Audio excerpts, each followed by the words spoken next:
कभी सोचा है कि सूरज की बस एक छोटी सी किरण हमारी पूरी दुनिया को इतने सारे रंगों से कैसे भर देती है? आज हम इसी कमाल के राज को समझने वाले हैं। ये एक ऐसा सफर है जो हमारी आंखों के अंदर से शुरू होकर आसमान के रंगों तक जाएगा। तो चलिए शुरू करते हैं। ये सवाल सुनने में जितना आसान लगता है, इसका जवाब उतना ही दिलचस्प है ना? मतलब सोचिए, कैसे एक सफेद रोशनी इंद्रधनुष के 7 रंगों में, आसमान के नीले रंग में और डूबते सूरज के नारंगी रंग में बदल जाती है। यही तो वो पहेली है जिसे हम आज सुलझाने वाले हैं। और मजे की बात यह है कि इसका जवाब हम सबके पास है, हमारी अपनी आंखों में। पर देखिए, ये सिर्फ देखने का एक जरिया नहीं है।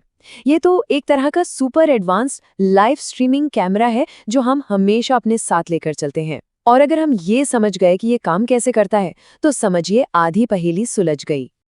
तो चलिए सबसे पहले इसी पर्सनल कैमरे के बारे में जानते हैं। हमारी आंखें आखिर ये दुनिया को हमें दिखाती कैसे हैं? आपको जानकर हैरानी होगी कि एक कैमरे और हमारी आंख में बहुत कुछ एक जैसा है। देखिए, जैसे कैमरे में एक लेंस सिस्टम होता है, हमारी आंख में कॉर्निया और लेंस हैं। कैमरे में एक लाइट सेंसिटिव स्क्रीन या सेंसर होता है जो तस्वीर बनाता है। ठीक वैसे ही हमारी आंख में रेटिना होता है, और कैमरे का अपर्चर जो लाइट को कंट्रोल करता है, वो काम हमारी आंख में पुतली और आइरिस करते हैं। कमाल है ना? तो ये पूरा प्रोसेस काम कैसे करता है? अच्छा, सबसे पहले लाइट कॉर्निया से अंदर आती है, फिर आइरिस और पुतली मिलकर ये तय करते हैं कि कितनी लाइट को अंदर आने देना है। ये बिल्कुल एक ऑटोमेटिक ब्राइटनेस कंट्रोल की तरह है। इसके बाद हमारा लेंस असली काम करता है, मतलब फाइन ट्यूनिंग करके इमेज को सीधे रेटिना पर फोकस करता है। रेटिना, जो कि एक लाइट सेंसिटिव स्क्रीन है, इस लाइट को इलेक्ट्रिकल सिग्नल में बदल देता है, और फिर ऑप्टिक नर्व्स इन सिग्नल्स को हमारे दिमाग तक पहुंचाती हैं, और बस हमें सब कुछ दिखने लगता है। अब बात करते हैं हमारी आंख के एक असली सुपर पावर की, और वो है इसकी गजब की काबिलियत, मतलब अलग अलग दूरियों पर तुरंत फोकस कर लेने की क्षमता। विज्ञान की भाषा में इस जादुई क्षमता को समंजन या अकोमोडेशन कहते हैं।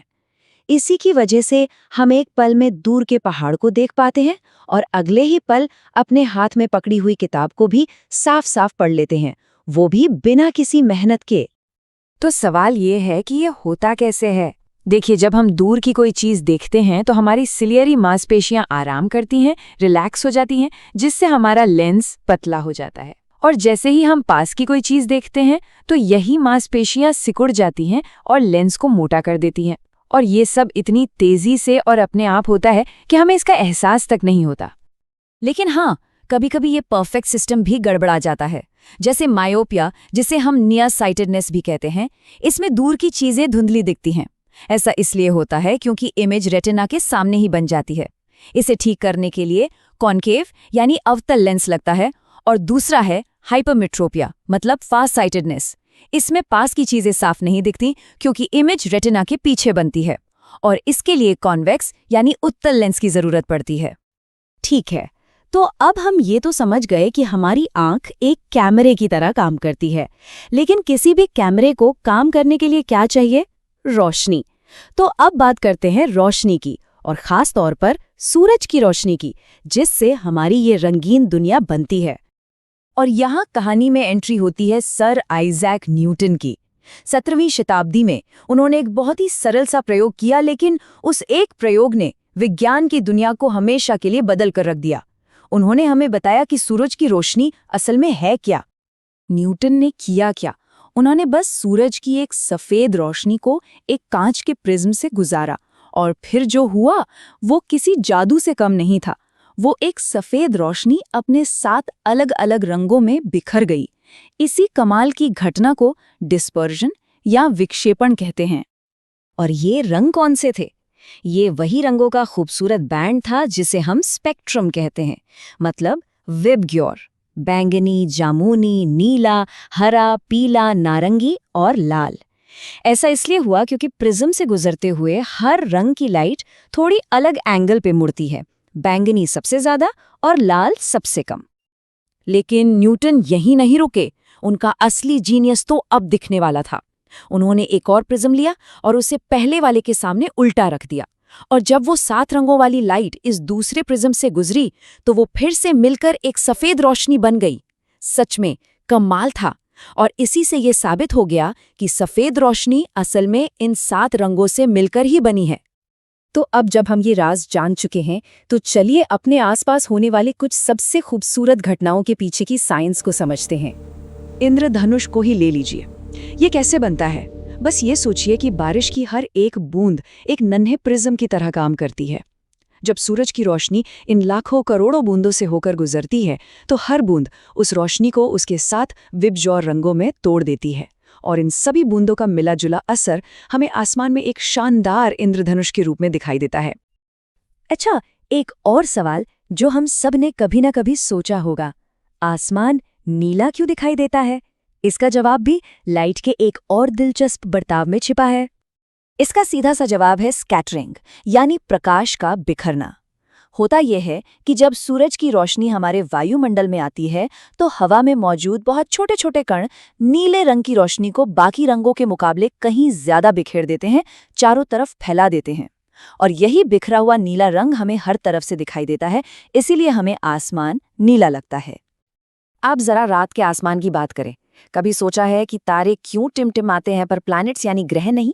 देखिए, तारे हमसे बहुत बहुत दूर है, इसलिए वो हमें रोशनी के एक छोटे से बिंदु की तरह दिखते हैं। जब उनकी रोशनी पृथ्वी के वायुमंडल की अलग अलग परतों से गुजरती है तो वो बार बार मुड़ती है, जिससे हमें वो टिमटिमाते हुए लगते हैं। वहीं दूसरी तरफ ग्रह हमारे काफी करीब है, वो हमें एक बिंदु की तरह नहीं बल्कि कई बिंदुओं के कलेक्शन की तरह दिखते हैं। तो लाइट में जो भी उतार चढ़ाव होता है वो एक दूसरे को कैंसिल कर देता है और हमें टिमटिमाहट का असर पता नहीं चलता। तो हमने देखा कि कैसे हमारी आंखें और रोशनी मिलकर इस खूबसूरत रंगीन दुनिया को हमारे लिए बनाते हैं। और ये सब बातें हमें एक बहुत ज़रूरी चीज़ याद दिलाती हैं कि देख पाना, हमारी दृष्टि, ये वाकई कितना बड़ा तोहफा है। ये कविता हमें एक पल के लिए उन लोगों की दुनिया में ले जाती है जो देख नहीं सकते। ये हमें एहसास दिलाती है कि रंगों और रोशनी से भरी इस दुनिया को अपनी आंखों से देख पाना कितना बड़ा सौभाग्य है। पूरी दुनिया में आज भी करीब 4.5 लाख लोग कॉर्नियल ब्लाइंडनेस से जूझ रहे हैं। ये एक ऐसी स्थिति है जिसका इलाज मुमकिन है। ये आंकड़ा बहुत बड़ा है, लेकिन इसी में एक उम्मीद भी छिपी है, और उस उम्मीद का नाम है नेत्रदान। ये एक बहुत ही सीधी और सरल प्रक्रिया है। किसी भी उम्र का कोई भी व्यक्ति अपनी आंखें दान कर सकता है और इससे किसी की जिंदगी में फिर से रोशनी आ सकती है। जरा सोचिए, सिर्फ एक इंसान की दान की हुई आंखें 4 लोगों की दुनिया को रोशन कर सकती हैं। तो अगली बार जब आप बाहर निकलें तो एक पल के लिए जरूर रुकिएगा।